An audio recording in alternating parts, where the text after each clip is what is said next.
All right. Morning, everyone. Welcome to another episode of Trading Bitcoin with your host, Vays. Coming to you live as the markets are open.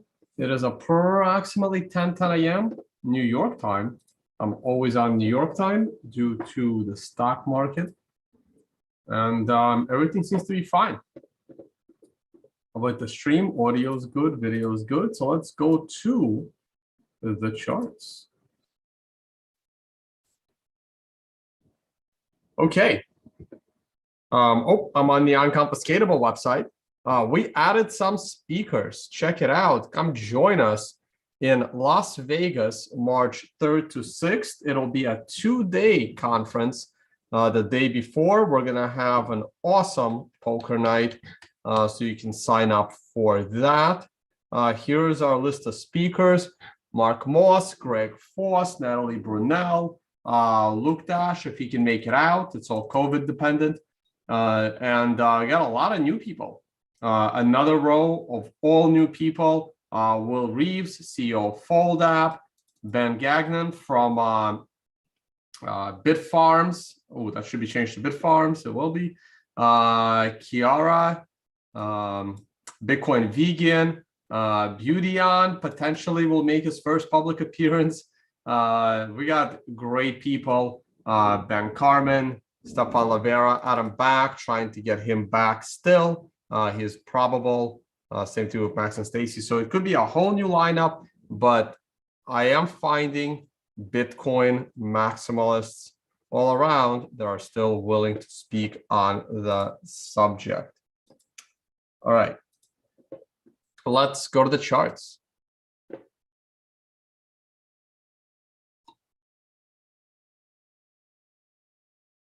Sergey, you are listening to me. You are here. You are my biggest fan. You are double subscribed. You are listening to everything I say. Thank you so much for giving me better numbers so more people get to watch me as well.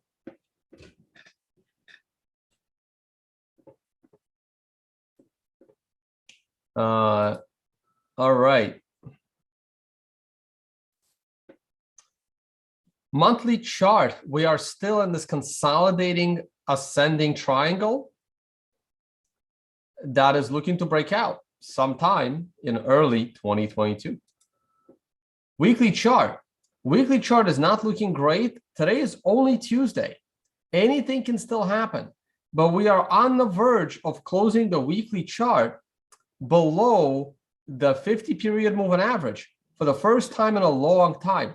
It's debatable if we closed below this moving average right here. It's literally right at the low. And the following week, we, of course, rallied.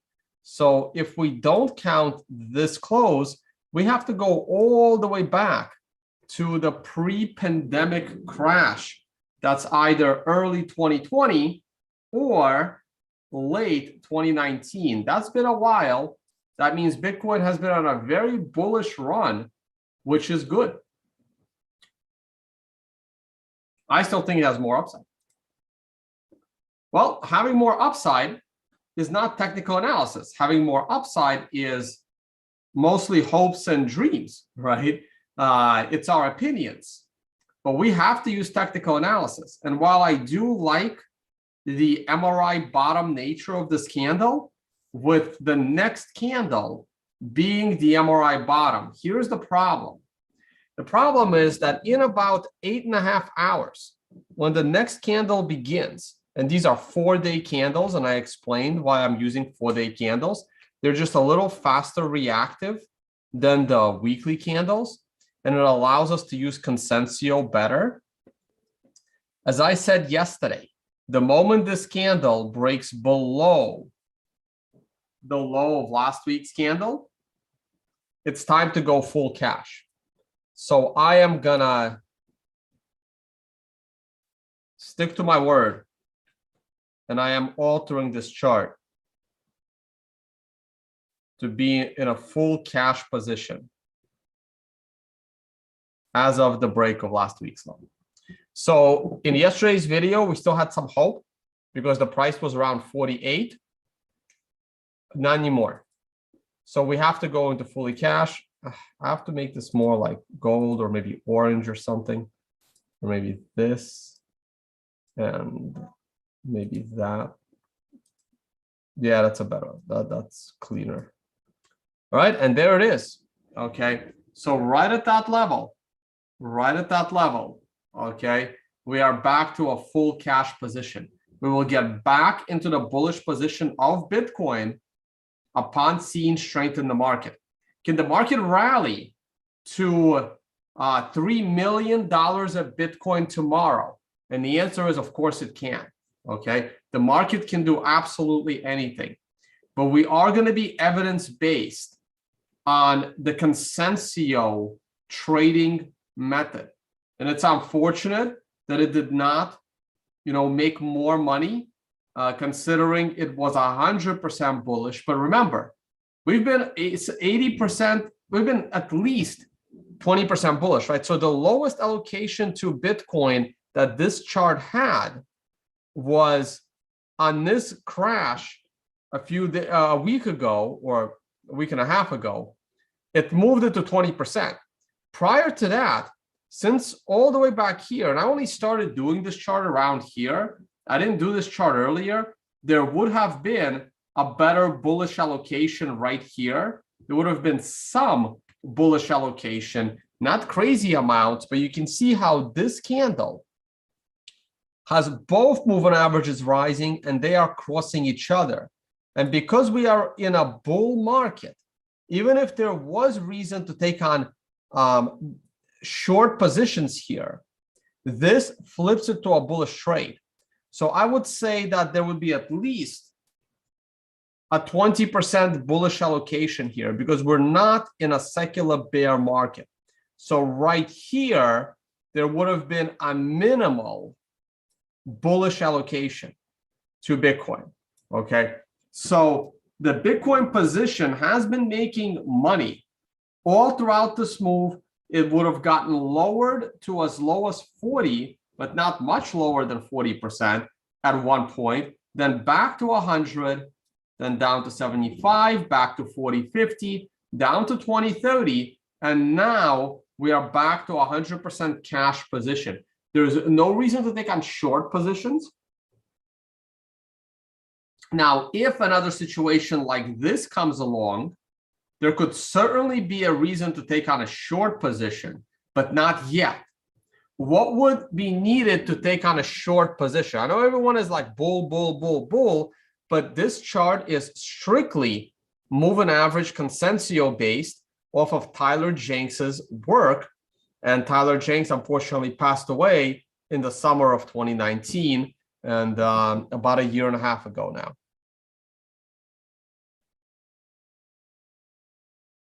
Make that 2.5 years ago now. Wow, time really flies, unfortunately.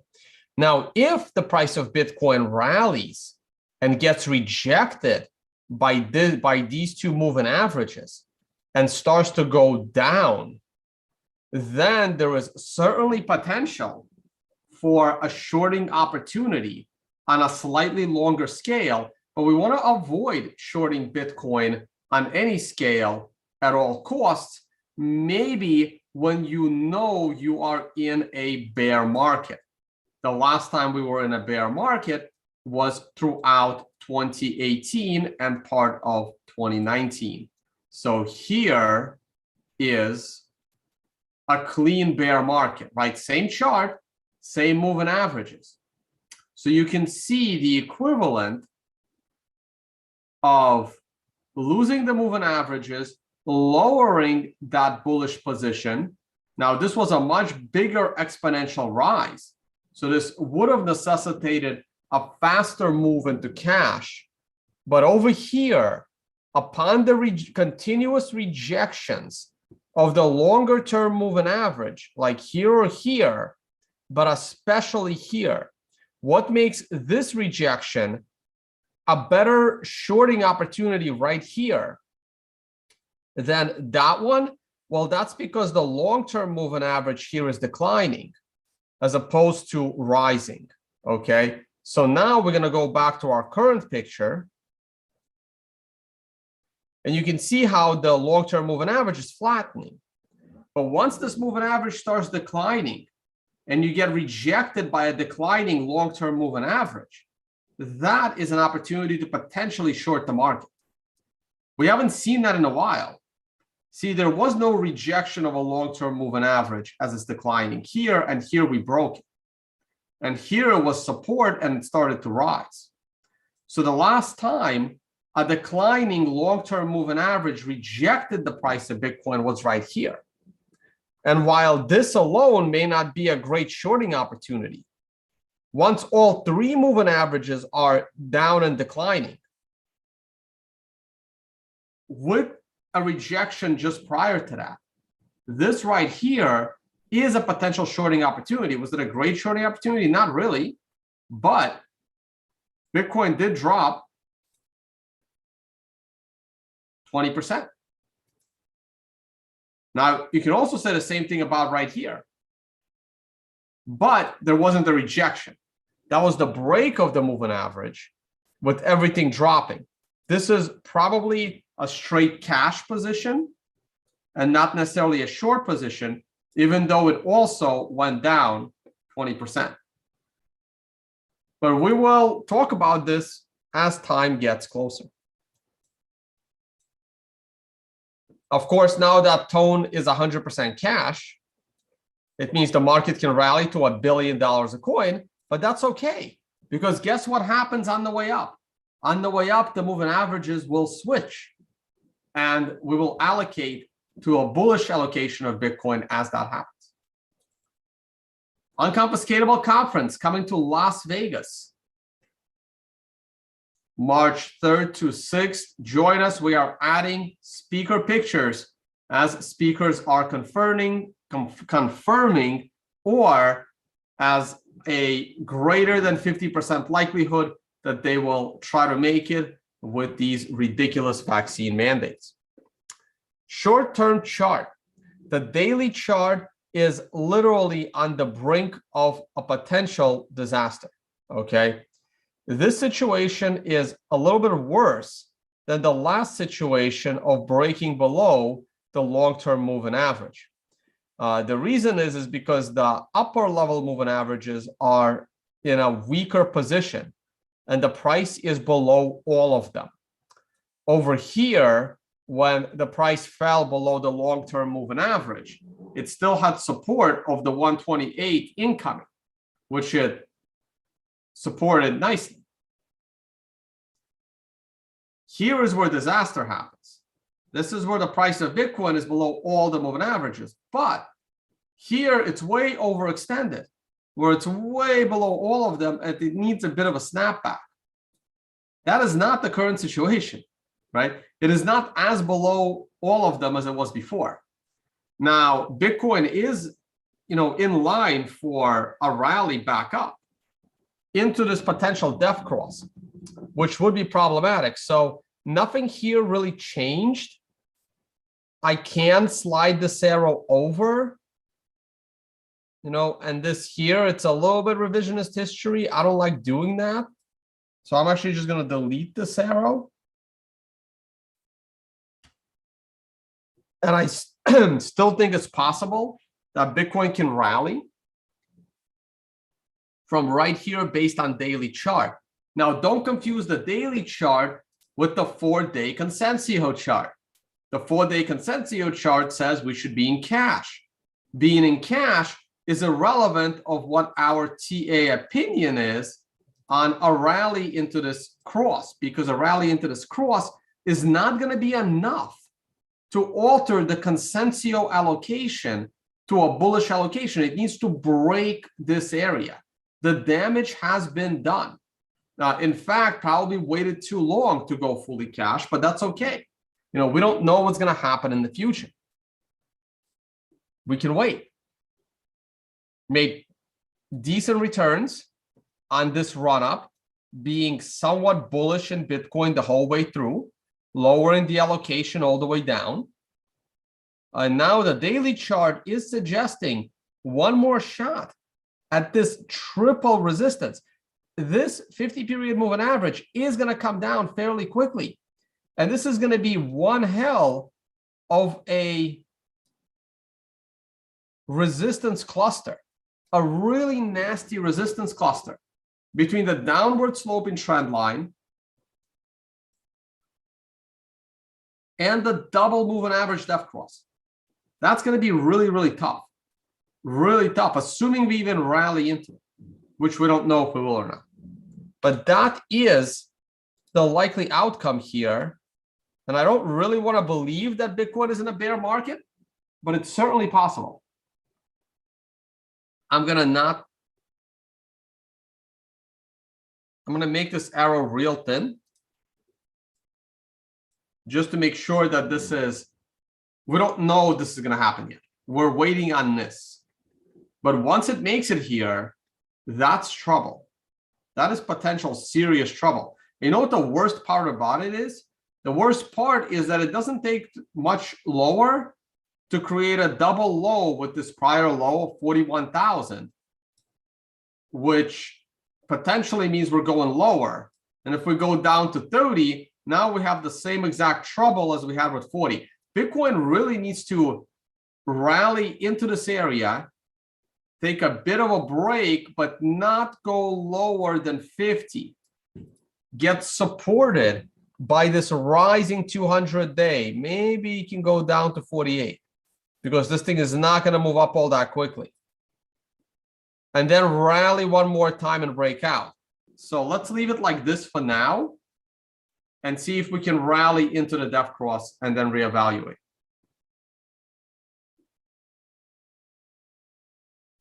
This is the big resistance hurdle to overcome. It really is.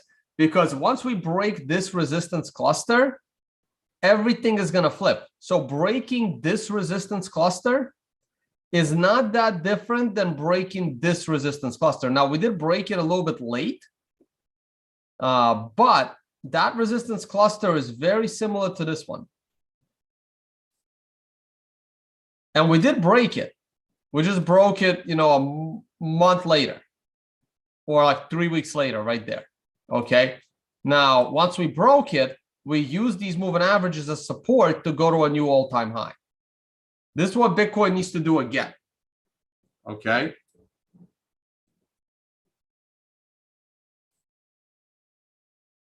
See, now this cross was support.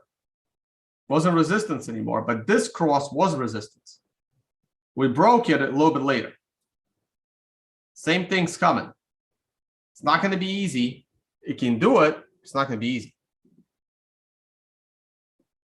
What three moving averages am I using? I am using the 50 period, the 128-day period, and the 200. The 128-day period has been historically very good for the price of Bitcoin. You can see right here. And lots of historical support of the 128. Right there, right there. And it goes all the way back to the prior bull market and bear market. Right here, right here. You can take this all the way back to 2013. It's been very, very good. Here, here, here we broke it, got rejected by the 200. Beautiful depth cross rejection. Same thing here, same thing there. Lots of support here, here, here, here. That's what I mean. You can take the 128-day back real far, right there, real far for usefulness. Right there, right there, right there. Just goes on and on and on and on. It's been excellent. Right here. Like I'm already in 2015, guys. It's been right here and an MRI top. It's been really consistent. Potentially one of the most consistent right there, cross rejection, but perhaps one of the most consistent moving averages we have on the price right there, right here. Then it breaks, rejects, rejects, breaks, supports. It's been excellent. No, I don't think there's any similarity between 2021 and 2011.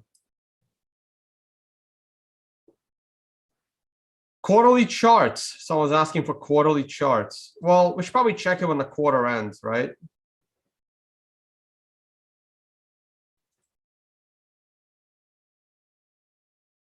Quarterly chart is not looking great. We really need to rally at the end of December. Otherwise, it's a nasty candle. Still consolidating. Quarterly chart still has a few quarters to go. So a top can certainly come with the MRI on a quarterly chart at the end of 2022. But we are going to need like, like a big breakout over 100K. People are asking for the yearly chart.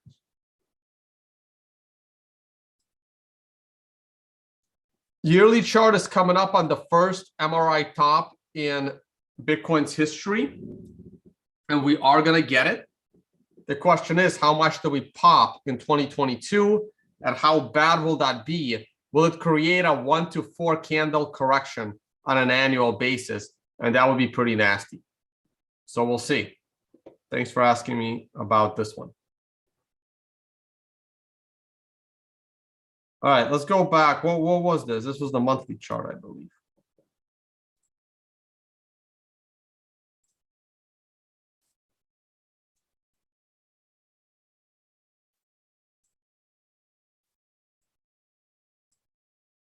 Bitcoin is rallying a little bit, but it doesn't matter.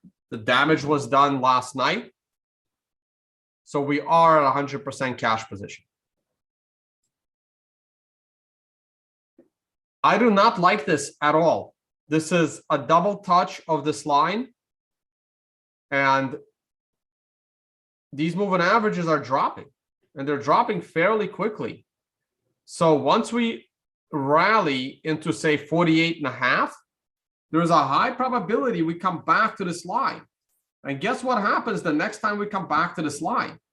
Very high probability that this line will break.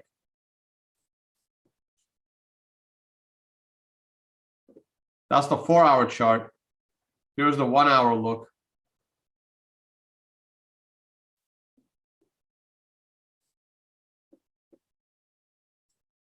And of course, GBTC is going to be dropping. And until FOMO comes, there's not going to be much in the premium department. Hey guys, before I go on, join us August 1st to 6th at the Financial Summit in the Dominican Republic. It's an event for traders and funds and anything related to finance, generally geared to higher net worth because it's an expensive event, but it's in a very beautiful place, all inclusive, 5 nights, a lot of fun. Wait till we start posting videos from what happened at the last one in Dubai. It was absolutely incredible. Oil. I think oil is going to break out to the upside with inflation and reach new all-time highs. I'll try to bring Willy Woo on, but I mean, he's got his own videos now and he's doing, anyway, Willy's a little harder to bring on these days. Gold, not really interesting, but that's a red star candle indicating potentially more downside for gold. S&P 500 is down a bit today, potentially explains Bitcoin. I still think the S&P 500 is bullish. That's another higher swing low.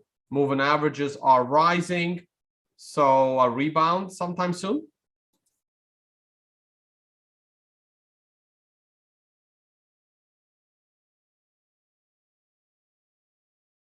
Weekly chart, not that interesting. And some stocks. Hey guys, if you want to support, check out Vays.com. On-demand videos. I have a free learn trading section. Those that need something a little extra can check out the on-demand videos where I have educational courses on technical analysis and risk management. Also, for those interested in options, there's an options trading course. Tyler Jenks's work, Consensio, that's what I'm using on the 4-day chart. You could also pick up the MRI indicator if that interests you. I use the MRI here. Oh, I have to relog in.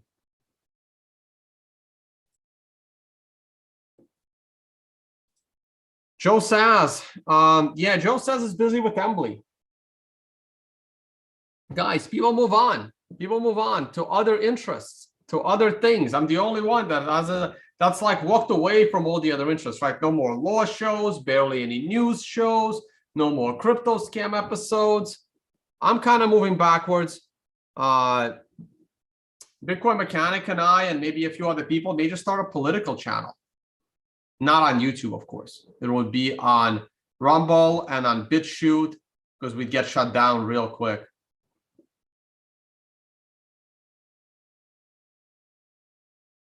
Check Willy's latest tweet. Yeah, that we can do. Let's see. The Financial Summit, guys, you can follow us on Instagram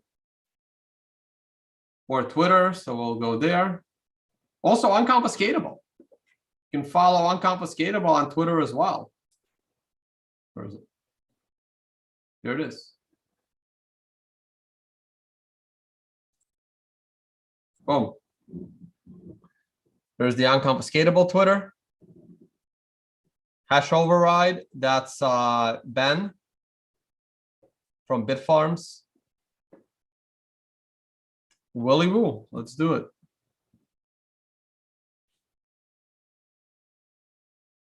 Huh, I like the Christmas hat. Almost 1 million followers. Nice job, Willy.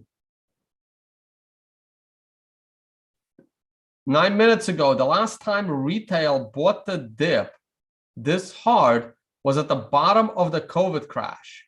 Probably nothing. Look, it's great. It's great.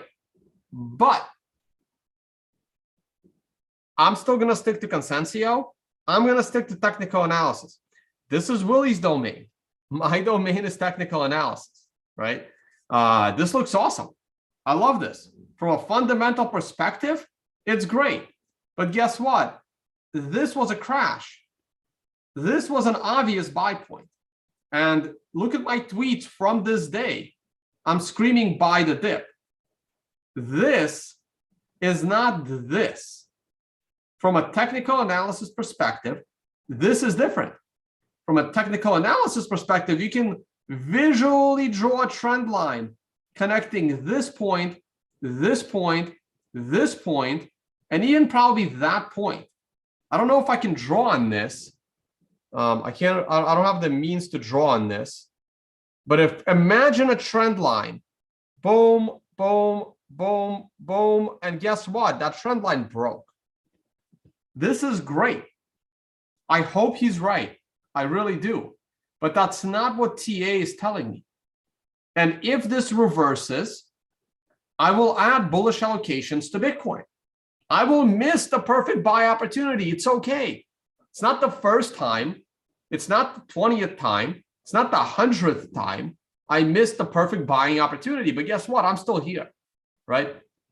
And I was profitable by missing the perfect buying opportunity 100 times. I can buy a little bit late. It's okay. You can put food on the table by buying into a bullish trend a week late. It's not going to ruin you, right? It's great to see. I love it, right? But here's the other issue, and this is what I would talk about if Willy was on my show. Now imagine drawing another line. You take this top right here, take this top right there, and draw a horizontal line backwards. What happens? This is the second greatest buying opportunity Bitcoin ever saw, right? Now you can move this up and you can say, hey, this is the greatest buying opportunity ever. And yes, we went up, but there's not that much difference from here and right now. Okay. And considering how much higher this is, right? The price should really be a lot higher, but we'll see. We will see what happens. We will see what happens. Okay. You can also take this one, right? At the time this peak happened, it was the second highest swing in this chart. Take this all the way up, and you still have a 15 to 20% correction. But this one here was a lot more buyable.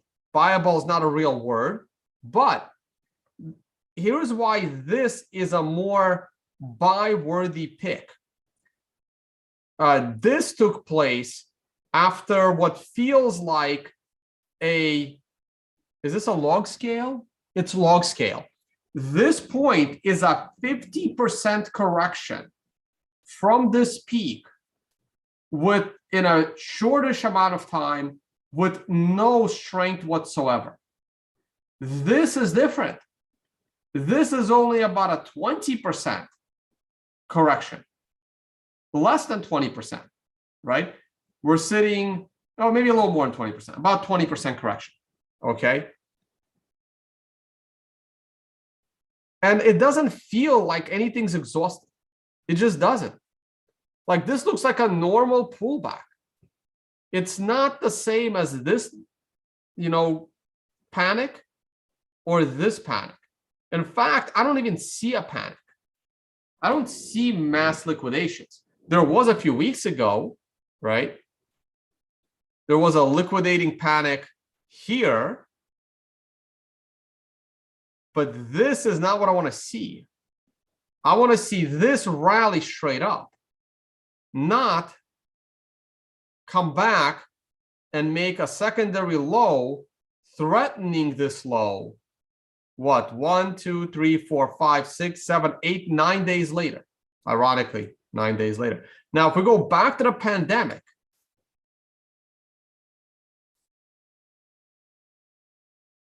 let's go back to the pandemic.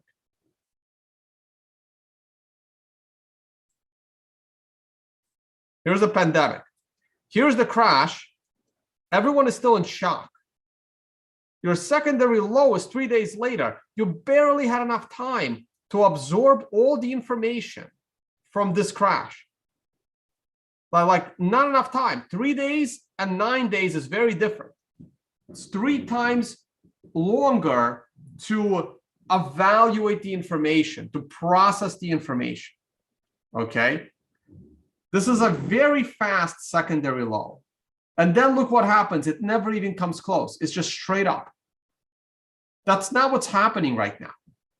Now you had your holy shit moment. Now you had plenty of time to absorb the information. And now you're threatening a lower low.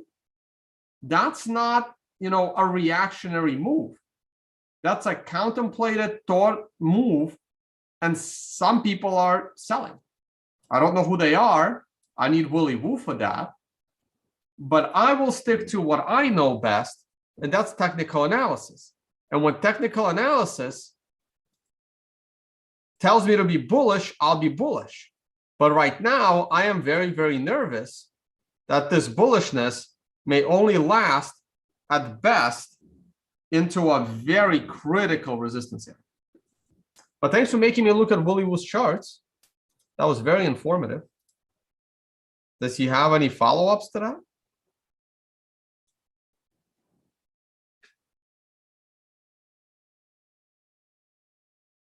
True bear markets happen not from sellers, but when we are out of buyers. Well, let's talk about this. This is why macro tops are highly volatile, but side liquidation, buy-side liquidation drops away. So the biggest buyer of Bitcoin was Grayscale, as they were, people were buying into Grayscale and then selling GBTC at a premium. That biggest buyer we have is gone. Grayscale is not buying anything. Their GBTC is at a negative premium. So the biggest buyer of Bitcoin all throughout 2020 when the premium was above zero significantly is gone. Is gone. You want the biggest buyer of Bitcoin to come back? We need GBTC to get back above zero. Then the biggest buyer comes back.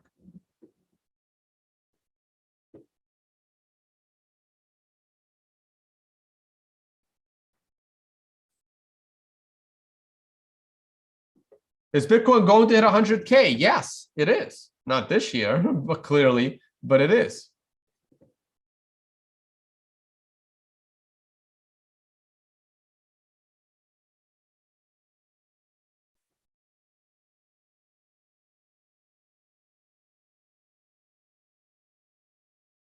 All right, guys, this video has lasted longer than it definitely should have. Come out to Unconfiscatable. Shout out to our sponsors. Sponsors of Unconfiscatable, Start9, Lightning Ventures, Starbacker, Moon, and CoinHomes. Forget to shout out to the sponsors that are helping make this event happen. Check out our new lineup of speakers. Many of them have never spoken at Unconfiscatable before, so it's great that we're mixing it up. Join us for some poker, carnivory dinners. I got to get on selecting the Scammy Award nominees, and it will be fun having an axe throwing competition the day after the event for those with late flights. Also, the Financial Summit, Willy Woo's favorite event, as quoted in our pitch deck. Dominican Republic, August 1 to 6th. All right, guys. Thank you all so much for watching. And I will see you all on the next one.